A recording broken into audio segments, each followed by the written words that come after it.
Bismillahirrahmanirrahim. Assalamualaikum warahmatullahi wabarakatuh. Dan salam sejahtera buat seluruh sahabat dan sobat IPISO dimanapun Anda berada. Berjumpa lagi dengan saya, Suhadi Idris Amir. Tentunya di acara kesayangan kita, IPISO, Rumah Edukasi. Sahabat dan sobat IPISO, pada kesempatan kali ini telah hadir di tengah-tengah studio IPISO Kakanda Dr. Haji Andi Amir Mahmud MSI. Beliau adalah pakar ekonomi politik dari Universitas Muslim Indonesia. Assalamualaikum Kakanda Doktor. Waalaikumsalam. Sehat Kakanda? Alhamdulillah. Alhamdulillah. Sahabat dan sobat IPISO, pada kesempatan kali ini kami memperbincangkan isu yang sedang hangat. Dan tentu publik masyarakat Indonesia sangat menantikan isu ini didiskusikan oleh orang yang tepat. Dan hari ini, studi IPISO menghadirkan orang yang tepat untuk membahas isu ini, yaitu refocusing kebijakan pertambangan untuk tingkatkan pendapatan negara. Seperti apa kebijakan-kebijakan Pak Presiden kita yang akan dibedah oleh Kakanda Dr. Haji Andi Amir Mahmud MSI. Untuk itu, saya langsung memperbincangkan tema ini bersama Kakanda Dokter. Kakanda Dokter, seperti judul kita, refocusing kebijakan pertambangan untuk meningkatkan pendapatan negara. Memang kalau dilihat sampai hari ini di era Pak Jokowi ini, semakin membengkak hutang luar negeri. Tentu kondisi ini membuat negara, dalam hal ini Pak Presiden ya, dan seluruh jajarannya harus mengambil tindakan-tindakan ekstrim dalam memanfaatkan seluruh sumber daya. Apakah kebijakan yang dilakukan Pak Presiden ini dalam melakukan refocusing kebijakan pertambangan ada kaitannya dengan mempercepat pelunasan hutang negara atau mengatasi hutang negara? Ataukah ada pertimbangan-pertimbangan lain selain itu, Kakanda Dokter? Silakan. Terima kasih. Assalamualaikum warahmatullahi wabarakatuh. Waalaikumsalam. Salam sejahtera kepada pemirsa IPISO yang pada kesempatan malam hari ini akan membahas tentang refocusing kebijakan pemerintah di subsektor pertambangan untuk atasi utang negara. Saya pikir bahwa tindakan atau kebijakan Presiden Jokowi memutuskan untuk menarik semua izin sebanyak 278 izin usaha di sektor pertambangan itu sangat diapresiasi oleh masyarakat ya. Pertama, malah sebenarnya ya monitoring dan evaluasi tentang pertambangan sebenarnya terus terang saja agak lambat pemerintah lakukan. Kenapa? Nanti setelah utang negara membengkak menjadi 6.713 triliun, itu laporan akhir tahun 2021, itu jumlahnya 6.713 triliun. Nah, tidak ada cara lain atau sumber pendapatan lain yang bisa diharapkan oleh pemerintah kecuali dari subsektor pertambangan. Kenapa? Dari sektor pajak misalnya, saya kira juga tidak akan mencukupi untuk membayar utang luar negeri. Sampai 10 tahun Pak Jokowi tidak cukup. Untuk pajak, kemudian cukai rokok juga tidak sampai. Jadi tidak ada cara lain, ya harus masuk di sektor pertambangan. Kenapa? Pertambangan itu memberikan kontribusi 80-85% pemasukan negara dari subsektor pertambangan. Dengan demikian, kita lihat penerimaan negara dari sektor pertambangan itu tahun 2020 itu 341 triliun. Kecil sekali Kakanda. Nah, 2021 naik menjadi 373 triliun. Itu baru perusahaan tambang yang istilahnya tidak seberapa besar ya. Tapi kalau jumlah semua perusahaan tambang melakukan eksploitasi ya, tambang dengan sangat bagus, saya pikir utang luar negeri itu bisa dilunasi. Bisa dilunasi. Jadi tidak ada cara lain yang dilakukan oleh pemerintah Jokowi kecuali memusatkan perhatiannya bagaimana mengurusi tambang yang ada di Indonesia ini. Ya. Jadi dengan 373 triliun itu yang diperoleh dari pendapatan negara bukan pajak itu dari tambang. Dari tambang. Itu pun tambang juga tidak seberapa jumlahnya. Nah, kalau semua izin usaha tambang itu nanti dievaluasi lalu kemudian terbit izin tambang yang baru, saya pikir semuanya bisa produktif ya. Semua bisa produktif. Nah, utang luar negeri bisa diselesaikan dalam waktu 2 tahun, Pak. 6.713 triliun. Ini kalau dioptimalkan penerimaan dari situ, itu 2 tahun bisa terbayar utang luar negeri. Jadi saya harapkan kepada masyarakat soal utang luar negeri tidak usah terlalu khawatir. Kenapa? Sumber daya alam kita ini sangat kaya. Jadi dari subsektor pertambangan, perkebunan, kehutanan, belum lagi subsektor kelautan itu kalau dijamah dengan baik, dijamah dengan optimal, dijamah dengan penuh pertimbangan produktivitas dan kinerja, saya pikir itu utang luar negeri itu tidak seberapa. Nah, terkait dengan utang luar negeri, saya pikir aman-aman saja karena bentuk pinjaman luar negeri itu kan ada juga 2 macam ya. Iya. Pertama, ada yang bergerak ya. Ada pinjaman dalam bentuk program. Iya. Kemudian ada juga pinjaman dalam bentuk proyek. Nah, dalam bentuk proyek ini ada namanya pinjaman lunak. Ada yang namanya fasilitas kredit ekspor. Lalu kemudian pinjaman komersial atau biasa disebut dengan commercial loan, kemudian ada pinjaman campuran. Nah, kalau ini semuanya di-manage dengan baik, hubungannya dengan utang, lalu bagaimana kesiapan perusahaan tambang bergerak secara optimal, saya kira utang luar negeri itu 2 tahun bisa diselesaikan. Bisa diatasi. Jadi, tidak usah khawatir lah, sumber daya alam Indonesia ini yang ada di perut bumi, ya, itu dengan mudah diselesaikan itu ya. Nah, jadi ada kebijakan Jokowi tentang bagaimana tentang pencabutan izin tambang 2078 itu. Yang kedua, sektor kelautan bisa juga menjadi penyangga, kemudian perkebunan, kehutanan. Cuma masalahnya izin tambang yang keluar itu ada salah peruntukan. Ada salah peruntukan. Ya. Jadi izin tambang keluar tapi yang jalan di lahan itu adalah perkebunan atau kehutanan atau dialihfungsikan. Jadi ada namanya mengalihfungsikan lahan yang tadinya izin tambang tapi dilarikan ke sektor perkebunan atau kehutanan. Iya. Nah, itu yang sementara saya Pak Direktur ya. Baik. Sahabat dan sobat IPISO, pembuka dari Kakanda Doktor memperjelas terkait persoalan yang Pak Presiden tegaskan baru-baru ini. Saya mendalami, Kakanda Doktor, terkait kebijakan Pak Jokowi ini dikaitkan dengan kebijakan politik dan kebijakan hukum. Tidak ada kendala bagi Presiden?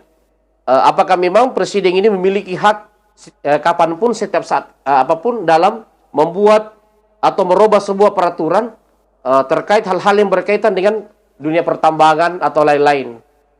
Apakah itu tidak melanggar aturan hukum dan seperti apa efek politiknya bagi Pak Jokowi?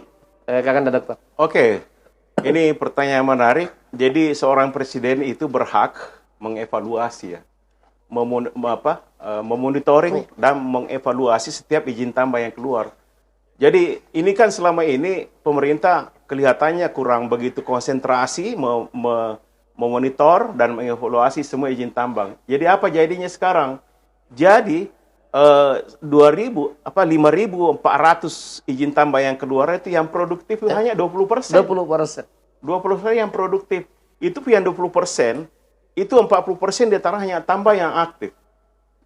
Nah, yang tidak aktif itu kan ada mineral ya. Mineral itu di isinya adalah logam, ya. Kemudian ada peruntukan untuk komoditi lain. Ini alih fungsi lahan yang tidak produktif.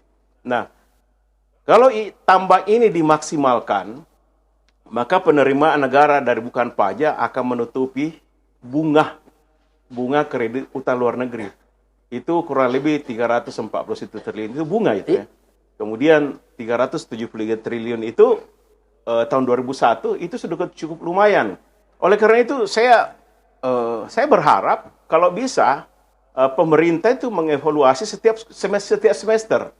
Jadi kalau ada izin tambang yang keluar dalam waktu 6 bulan tambang itu tidak beroperasi, dievaluasi. Karena banyak pelaku usaha yang masuk di dunia tambang tapi terkendala soal izin. Nah, yang serius saja yang dikasih, Pak. Nah, tapi ada kendala juga ya. Kenapa izin tambang keluar tapi operasional tambang tidak jalan? Pertama, pengaruhnya itu karena pengadaan alat berat. Ya. Pengadaan alat berat. Pengadaan alat berat. Kemudian faktor cuaca. Itu cuaca kalau musim hujan saya pikir usaha tambang itu tidak jalan, tidak ada, sangat terganggu kan. Tidak ada penggalian di situ, tidak ada eksploitasi ya. Nah, kalau pemerintah bisa memberikan izin tambang lalu mengevaluasinya, di mana letak kekurangannya, di mana letak sampai usaha itu tidak jalan, ya dievaluasi oleh kementerian. Kalau dievaluasi dikasih waktu 1 tahun tidak ya sudahlah dieksekusi saja, tidak usah diperpanjang lagi, ganti yang lain. Dan ada kecenderungan sekarang pemerintah Jokowi akan memberdayakan BUMD, Badan Usaha Milik Daerah. Jadi di mana tambang itu berada, maka BUMD-nya, dalam hal ini BUMD yang dimiliki oleh pemerintah provinsi akan ikut disertakan, kemudian ada koperasi, kemudian ada kelompok-kelompok masyarakat, apakah itu kelompok adat yang bisa mengevaluasi tambang. Hanya saja kalau misalnya BUMD tidak sampai dananya, saya pikir bisa melakukan kolaborasi entah dengan pemerintah pusat atau pemerintah daerah. Kolaborasi itu mungkin kerjasama dalam bentuk pengadaan alat berat, pengadaan atau penerimaan tenaga ahli di bidang tambang. Saya kira gitu, Pak. Baik, sahabat dan sobat IPISO, mari kita lebih dalami lagi. Kakanda, kalau dilihat selama ini begitu besar penghasilan sebenarnya di dunia pertambangan, Indonesia kalau tidak salah ingat masuk 10 besar negara penghasil tambang nikel dan batu bara terbesar di dunia. Bahkan kebijakan Pak Jokowi yang lebih memfungsikan pada kebijakan dalam negeri membuat Eropa ini menjadi pusing. Ya gitu. Berarti selama ini apakah masalah yang terjadi sehingga dunia pertambangan ini belum dimaksimalkan ada pada regulasi yang dibuat oleh pemerintah atau transparansi oleh pengusaha tambang itu sendiri yang membuat sektor pertambangan ini belum berkontribusi besar bagi negara? Kakanda, dokter, seperti apa? Sebenarnya izin-izin yang diperoleh oleh perusahaan tambang itu sebenarnya pemerintah juga ada kelemahan di sini. Karena sekian lama semua izin yang keluar itu tidak dievaluasi. Tidak dievaluasi. Gitu. Jadi pemerintah itu kecolongan. Itu yang pertama. Yang kedua, pemerintah tidak pernah menitik beratkan perhatiannya terhadap pendapatan negara bukan pajak dari subsektor pertambangan. Selama ini kan pendapatan negara itu dari ekspor ya, dari ekspor komoditi perikanan, kelautan, kemudian perkebunan, kehutanan, kemudian produk lain. Ya. Namun kalau pemerintah masuk tahun 2002 ini melakukan monitoring dan evaluasi terhadap tambang, saya pikir utang luar negeri bisa diselesaikan. Bisa diselesaikan. Kenapa? Contoh kasus begini ya. Sejak tanggal 1 Januari tahun 2022, itu pemerintah menempuh langkah strategis, yaitu menyetop ekspor tambang. Kenapa itu dilakukan? Ya. Kenapa itu dilakukan? Kenapa? PLN di dalam negeri sebagai perusahaan yang mensuplai daya, energi, itu juga merasakan kenaikan harga batu bara. Kenapa kenaikan harga batu bara terjadi? Kenapa ada 2 negara yang menjadi importir terbesar di sini, Pak? Misalnya ada Jerman ya, ada Jepang, ada Korea. Ini pengguna atau pemakai bahan baku dari tambang ini, katakanlah misalnya batu bara. Batu bara. Ini negara ini yang paling banyak menggunakan. Oleh karena itu, kenapa PLN tidak kebagian jatah di dalam negeri? Oleh karena itu, kalau misalnya suplai daya itu ke masyarakat menjadi mahal, itu tadi karena semua bahan baku yang dibutuhkan PLN itu diekspor. Dijual mentah keluar ke kandaya. Dijual mentah. Nah, coba selama 1 bulan ini kita evaluasi. Saya pikir tidak ada lagi kekurangan daya di dalam negeri. ya. Itu kira-kira kalau misalnya PLN kekurangan suplai batu bara, itu kan kemungkinan ada 10 juta pelanggan PLN itu akan merasakan dampaknya kenaikan daya listrik. Nah, itu yang pertama. Yang kedua, pemerintah juga menguji ini ya, negara-negara yang selama ini menjadi pelanggan batu bara dari Indonesia. Mereka akan kekurangan. Dengan demikian, dengan di stopnya sementara ini batu bara untuk diekspor, pemerintah Indonesia akan mengevaluasi harga batu bara. Selama ini kan harganya $200 per ton, ya. Mungkin dihentikannya ini dengan adanya permintaan, kemungkinan ya berdasarkan hukum mekanisme pasar, maka itu berdampak akan naik itu harga, Pak. Dengan demikian, jadi kebutuhan dalam negeri terpenuhi, kemudian kebutuhan ekspor untuk meningkatkan pendapatan negara di luar pajak itu bisa kita peroleh dengan mudah. Contoh kasus begini ya. Pendapatan negara bukan pajak dari pertambangan saja itu 34 triliun. 34. Itu tahun 2020. 2021 naik 42 triliun. Ini baru beberapa tambang. Bagaimana kalau semua 5.490 izin yang dikeluarkan itu tidak usah semuanya. 30% saya dari situ itu sudah teratasi utang luar negeri Indonesia yang separuh. Ya. Kalau 6.700 maka separuh dari situ bisa terbayar dalam waktu 2 tahun. Dengan catatan semua tambang yang dieksploitasi itu bisa dikerjakan dengan baik, mempunyai rencana kerja, ya, kemudian anggarannya seperti apa besarnya. Dari sini pemerintah bisa membuat estimasi penerimaan setiap tahun berapa dari hasil dari subsektor pertambangan. Ya, jadi kalau menurut saya, kalau pemerintah mau fokus mencari pendapatan negara bukan pajak, konsentrasi di tambang. Tidak ada cara lain. Kenapa? Perut bumi Indonesia ini penuh dengan tambang, penuh dengan mineral dan berbagai sumber daya yang berupa bebatuan yang punya nilai. Nah itu ya pemerintah harus konsentrasi di situ. Jadi kalau komoditi pertanian saya pikir nomor sekian. Transparansi dunia pertambangan atau pengusaha pertambangan selama ini kacamata Kakanda Dokter seperti apa? Transparansi mereka. Nah ini juga terus terang saja kalau di pertambangan itu ada juga mafianya, Pak. Ya, ada juga mafianya. Jadi mafia dalam artian mereka menguasai sumber-sumber produksi batu bara, kemudian mafia yang kedua adalah ini yang mengatur mekanisme pasar ekspor di luar negeri. Itu yang saya maksud mafia dari hulunya sampai ke hilirnya itu ada pelakunya. Ada pelakunya. Sama dengan dunia pertanian, ya.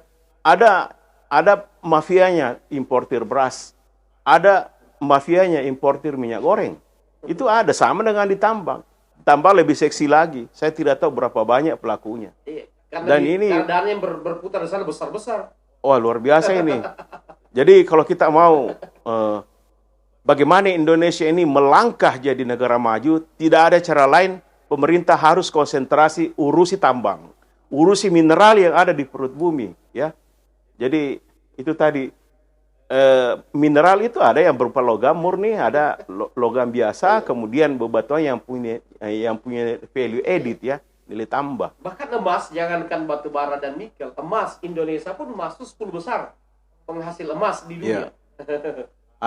Memang kalau emas memang diperdagangkan di bursa, di bursa. Tapi juga belum termaksimalkan.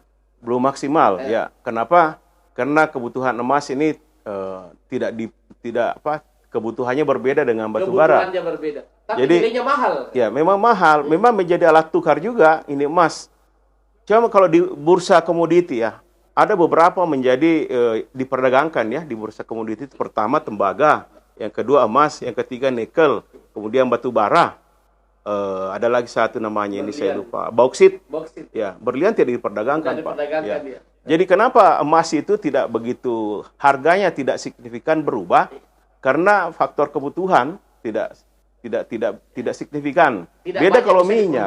Ya. Beda kalau batu bara, minyak, tembaga, nikel, minyak bumi ya, yang maksud saya. Itu yang diperdagangkan di bursa itu. Ya. Baik, Kakanda. Saya sering, Kakanda, berdiskusi dengan para pakar-pakar terkait problem negara. Ya. Dan dalam kesimpulan-kesimpulan diskusi kami, ada banyak teman-teman yang sepakat bahwa kenapa negara tidak membuat aturan bahwa seluruh pertambangan yang berupa nikel, batu bara, emas, tembaga itu ya 50% wajib masuk pada kas negara. Ya, saya pikir tergantung juga kebijakan negara. Kalau pemerintah menghendaki, ya, kalau pemerintah menghendaki bahwa pendapatan negara itu dipatok 50%, saya pikir bisa saja. Khusus di sektor ini. Ya. Di luar yang lain tidak perlu. Ya. Khusus di pertambangan nikel, batu bara dan emas saja. Iya, saya pikir tidak ada masalah. Tergantung pemerintah, ya. Tergantung pemerintah dengan kesepakatan pengusahanya. Efek politiknya seperti apa kira-kira kalau itu dilaksanakan? Saya pikir efek politiknya tidak ada efeknya, Pak. Didukung rakyat, ya. Kalau itu untuk pertumbuhan ekonomi, saya kira tidak ada masalah. Karena tidak merugikan masyarakat kecil, kan? Ya. Kemudian yang dipengaruhi secara langsung itu pendapatan domestik bruto (PDB). Itu berdampak langsung itu. Kalau pemerintah misalnya menaikkan penerimaan dari pendapatan bukan pajak, khususnya dari batu bara, dari nikel, dari emas, dari minyak bumi, saya kira tidak ada masalah. Tapi khusus minyak bumi, ada organisasi namanya OPEC yang mengatur. Jadi OPEC lah yang mengatur harga berdasarkan mekanisme permintaan dan supply demand-nya, ya, supply demand-nya. Tapi kalau batu bara, saya pikir tambang batu bara itu pemerintah bisa membuat kebijakan yang sangat signifikan untuk membantu penerimaan negara. Jadi saya berharap begini ya, pemerintah Jokowi ini sebaiknya konsentrasi dulu di pertambangan ini. Karena ini yang paling seksi, Pak. Yang paling seksi yang bisa menambah pundi-pundi penerimaan negara. Kalau hanya melunasi utang. Ya, kalau hanya berdasarkan dari pajak, penarikan pajak dari masyarakat, dari pendapatan bea cukai dari rokok, saya pikir tidak seberapa itu, Pak. Kalau mainnya ditambang, insya Allah. Kenapa? Ini perut bumi Indonesia ini, kalau ini kawasan timur saja ya, kawasan timur ini bisa sampai 16.000 triliun. Nilainya kalau dikelola dengan baik dalam waktu 30 tahun ke depan. Ya. Ini Indonesia Timur saja yang terdiri dari 17 provinsi. Kalau utang luar negeri Indonesia bisa dilunasi. Di Indonesia saja konsentrasi, Indonesia di bagian timur konsentrasinya bisa 16.000 triliun itu dalam waktu pengelolaan 10-30 tahun ke depan. Itu buminya Indonesia Timur. Makanya konglomerat itu, mohon maaf ya, konglomerat sekarang ini ya, konsentrasinya ke tambang. Jadi dulu konglomerat itu rame-rame menjadi developer, rame-rame menjadi buka perusahaan asuransi, rame-rame membuka industri perbankan, ya, rame-rame main di ekspor dan impor. Sekarang ini hampir semua konglomerat di Indonesia itu mencita-citakan jadi pengusaha tambang. Kenapa? Ini yang paling seksi. Saya tidak perlu sebut, ada pengusaha tambang di Kalimantan itu, saya tidak tahu luar biasa kekayaannya itu. Dari kekayaan beliau itu, ya, saya pikir kalau cuma bunga utang luar negeri itu, saya kira beliau bisa bayar itu. Kayaknya ya. Katanya triliunan penghasilannya per bulan. Ya, kalau ditambang itu, apalagi kalau tambang besar itu, setiap bulan itu bisa 2 triliun pendapatannya. Nah, saya pikir untuk kepentingan pemerataan dan pertumbuhan tidak apa-apalah ya. Pemerintah Jokowi menekan kepada semua pengusaha tambang agar memberikan kontribusi yang maksimal kepada negara untuk kepentingan masyarakat Indonesia agar terjadi pemerataan selain pertumbuhan ekonomi. Ya. Saya pernah mendengar ada salah satu pengusaha mengatakan bahwa khusus provinsi Sulawesi Tenggara saja, Kakanda, tambang nikel dan batu bara di sana itu kalau sekitar 16 juta triliun itu sedikit. Ya. Itu satu provinsi aja. Dari sana saja sebenarnya kalau berdasarkan informasi dari pengusaha itu, di sana saja sudah bisa mengatasi utang negara dan sudah bisa meningkatkan semua hal yang menjadi kebutuhan negara. Kalau dikelola dengan bagus, itu baru satu provinsi. Bagaimana kalau seluruh Indonesia? Saya koreksi ya, jadi bukan 16 juta triliun, tapi 16.000 triliun. Kalau dikelola secara optimal, dalam waktu 10 tahun, bisa memang menghasilkan 16.000 triliun. Nah, dengan asumsi bahwa permintaan untuk ekspor batu hasil tambang ini yang punya deret hitungnya bagus, ya, itu bisa menghasilkan, Pak. Ya. Bahkan untuk melunasi utang negara, fokus saja di Indonesia Timur ini. Ya, setahu saya ini kan kalau termasuk batu bara, pusatnya ada di Kalimantan. Ya. Nikel ada di Sultra. Kalimantan Selatan itu bahkan, ya saya tahu bahwa di daratan Kalimantan, entah di selatan, kemudian di Kalimantan Barat, Kalimantan Tengah, Kalimantan Timur, itu ini basis daripada pertambangan untuk batu bara. Kalau untuk Sulawesi Tenggara itu ada tambang emas, ada nikel. Jadi Pulau Sulawesi saja. Tenggara dan Sultan. Ya, Pulau Sulawesi kan rata, Pak. Ya. Di Sulawesi Selatan juga ada batu bara. Di Sulbar juga katanya ada, tapi masih muda. Di Sulawesi Selatan ada batu bara, kemudian ada juga nikel, di Sulawesi Tenggara juga demikian. Nah, Kalimantan dengan Sulawesi ini, khususnya Sulawesi Selatan dan Sulawesi Tenggara, itu kalau utang luar negeri 6.700 triliun, saya pikir 2 tahun ke depan bisa lunas itu. Sebelum berakhir masa jabatan Jokowi bisa lunas? Bisa sekali. Ya, saya pikir begini, jadi kebijakan tentang evaluasi izin-izin tambang oleh Presiden Jokowi, saya pikir ini adalah momentum untuk menata ulang izin-izin pertambangan dan mengevaluasi ulang penerimaan negara yang bukan pajak dari hasil pertambangan. Nah, ini yang paling seksi. Kalau seksi bukan emasnya, ya. Emas itu kan kebutuhannya tidak banyak. Yang seksi itu adalah batu bara. Yang kedua, batu bara ini sebagai bahan baku untuk daya listrik, ya. Kemudian nikel ini adalah bahan baku untuk mobil yang punya power listrik, ya, yang dikendalikan oleh listrik. Bahan baku untuk membuat pesawat tempur ini. Nikel. Kemudian di Sulawesi Tenggara ini, Pak, ini termasuk provinsi kaya, meskipun tidak seberapa besar, secara demografinya tidak begitu besar, tapi isi perut buminya ini luar biasa ini. Jadi bayangkan ada teman saya di Sulawesi Tenggara itu, saya tidak perlu sebut namanya, itu lokasinya hanya 30 hektar, ya. Tapi jumlah kekayaannya sekarang sudah mendekati 1 triliun. Ya, tidak sampai 30 hektar. Bagaimana dengan perusahaan tambang, pengusaha tambang yang memiliki izin tambang di atas 5.000 hektar? Gimana itu? Ya. Nah, ini saya setuju sekali dengan Presiden Jokowi. Saya pikir dengan sisa waktunya sebagai Presiden, saya berharap konsentrasi di subsektor pertambangan, ya. Subsektor pertambangan, kemudian mineral, di dalamnya minerba, ya. Ada mineral, ada batu bara, ada logam, ya, non logam, termasuk bebatuan. Jadi konsentrasinya semua yang namanya tambang fokuskan di situ. Kalau mau kembali utang luar negeri ini, saya pikir tidak ada masalah, ya. Jadi utang luar negeri juga saya pikir juga aman-aman saja, ya. Dan bunganya juga tidak seberapa besar. Ya, kalau bunga utang luar negeri itu, saya pikir hanya satu perusahaan tambang yang bisa bayar itu per tahun. Ya, bagaimana kalau 2.000? Kalau 2.000. Ya, jadi, nah ini juga, ya.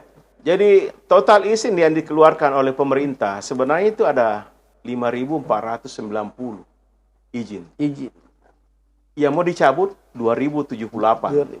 Yang sementara dikaji ada 2.300 izin.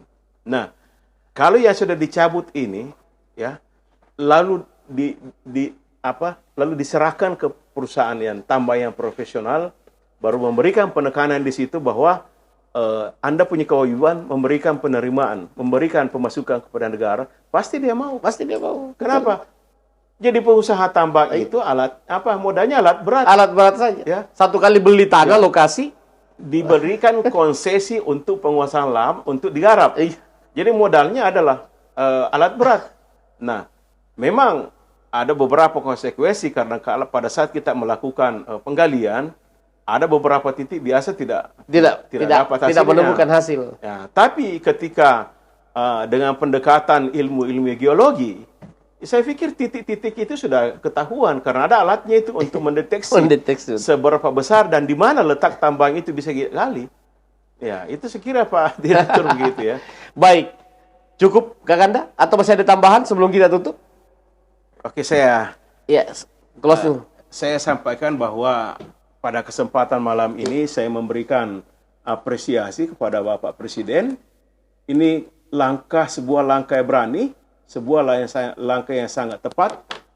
Kaitannya dengan pembayaran utang luar negeri, tidak ada cara lain, tidak ada objek lain yang bisa menjadi inceran kecuali tambang. Oleh karena itu, kepada pengusaha tambang sadar bahwa pemerataan untuk semua masyarakat, karena pasal 33 Undang-Undang Dasar 1945, semua yang ada di perut bumi ini harus menjadi